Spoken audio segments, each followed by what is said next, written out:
In the next few videos, we're going to conduct an updated overview of 3D Coat 4.5.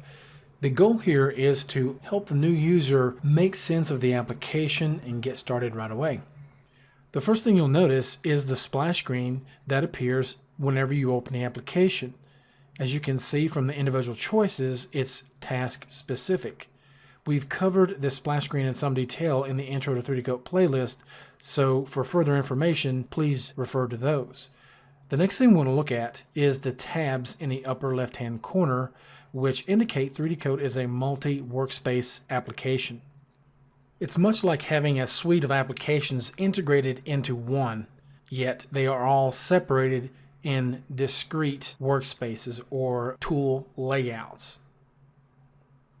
So as you can see, when I go to the retopo room, I have just retopo tools and also have a set of UV tools which are a mirror of the UV room, and I'll explain the difference here shortly. But yeah, if you go to the UV room, you can see a mirrored set here and a large UV preview window which you can scale.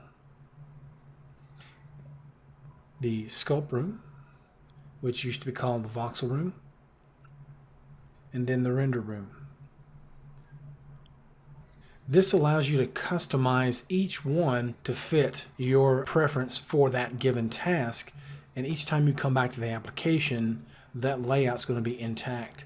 But there can be a little bit of confusion in how they relate to one another. So one of the aims of this particular video is to clarify that relationship. You effectively have two major workspaces or entry points into the application.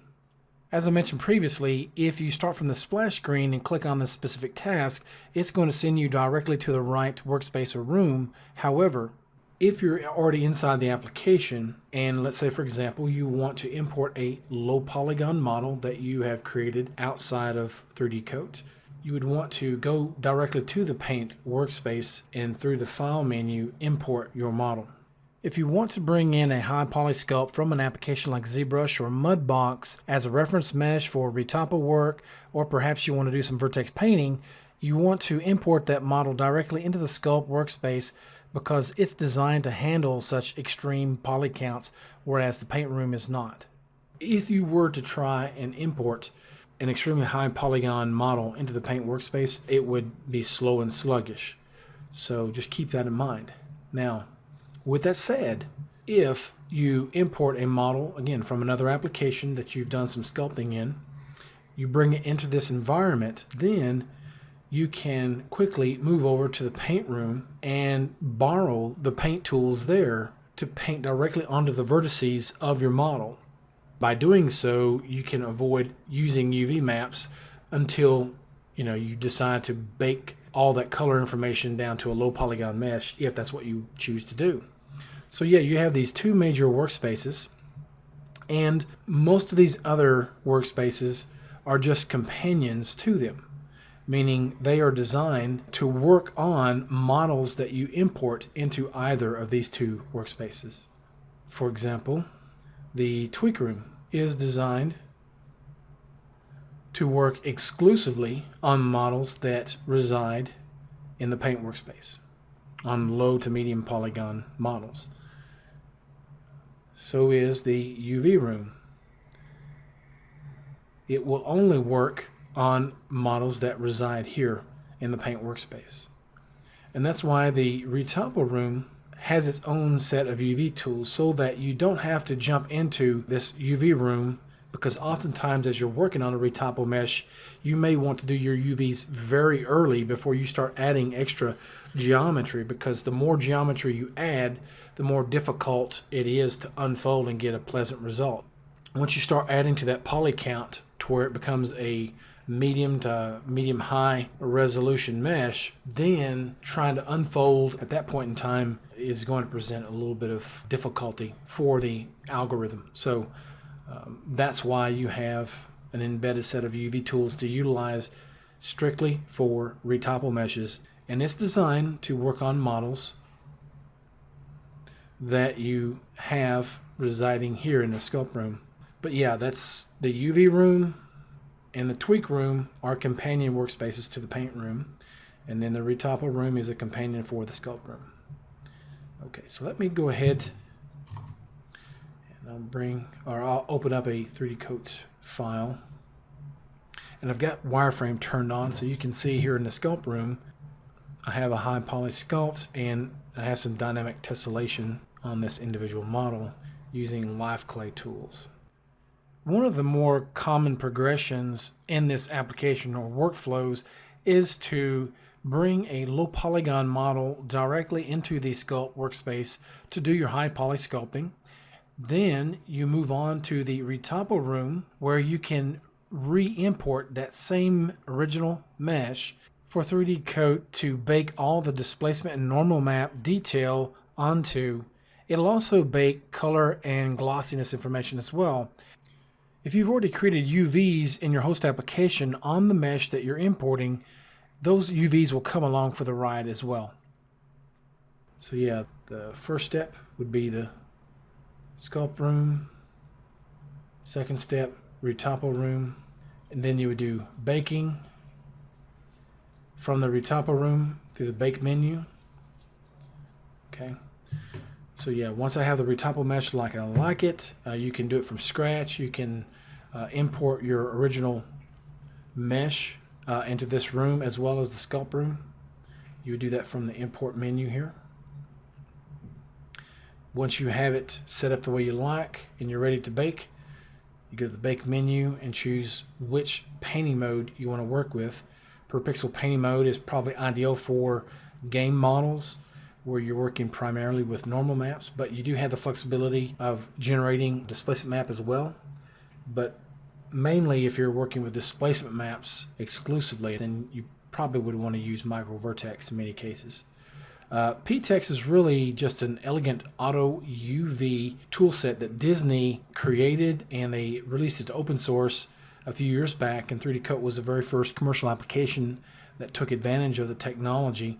A distinct and unique feature for Pt.1 and 3D Coat is that you don't have to worry about whether your render can utilize Pt.1 files or not, because in 3D Coat you can export a Pt.1 file or you can just leave it as it is, and when you export your model, 3D Coat's going to generate a UV map that any renderer can read. But the major difference with Pt.1 is that it treats every individual polygon as if it's an island like this.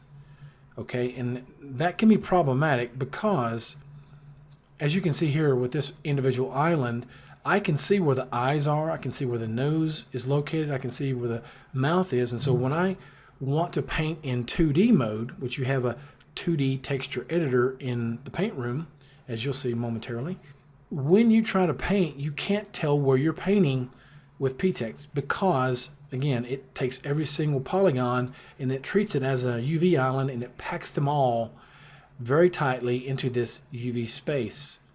And as you're texture painting in 3D viewport, you can actually paint select an area that you want extra resolution applied. And what it's going to do is automatically scale those polygons up in the UV space for you. But the downside is the way all the polygons are arranged, you just cannot tell where they are located on the model. Okay, Pt.1 doesn't pack them in any visually coherent manner. So it takes away the ability to paint in 2D. So with that in mind, Pt.1 is great if you have no problem just painting in 3D viewport alone. Okay. I find in my own personal experience that although Pt.1 is a wonderful option, it has a number of benefits, the UV seam selection is as fast as it gets in 3D Coat. You won't find a faster seam selection or more flexible means of selecting your UV seams. And then you simply just hit unwrap. Once you have your seams laid out, you select a tool here in the UV subsection and click unwrap, and 3D Coat will unfold the individual islands and pack them into the UV space accordingly, and it will also scale them proportionally. The globally uniform unwrapping algorithm that Andrew developed, this is completely new to the industry. ABF++ was and still is kind of the darling in the industry now as far as unfolding, but Andrew developed this global uniform and it's even superior to ABF. In many situations you'll find that with ABF you'll still get a certain degree of stretching, but the global uniform, as long as you're working with a rather low to medium poly count and if your seams are selected properly, then you'll get a pleasing result immediately without any fuss or any extra effort. So with that said, once you have your UVs laid out, you just go to the bake menu and choose which mode you want to bake to, and 3D Coat's going to bake your color information, your glossiness information, as well as your depth information, which is your displacement or your normal map. You'll then go over to the paint workspace and you'll see your high poly sculpt taking up the same space as your low poly object that you just baked. And what 3D Coat does is it takes a copy of this retopple mesh. It leaves your retopple mesh where it is, but it just creates a copy of it and sends it to the paint workspace. Okay, so what I need to do at this stage is to hide that high poly sculpt.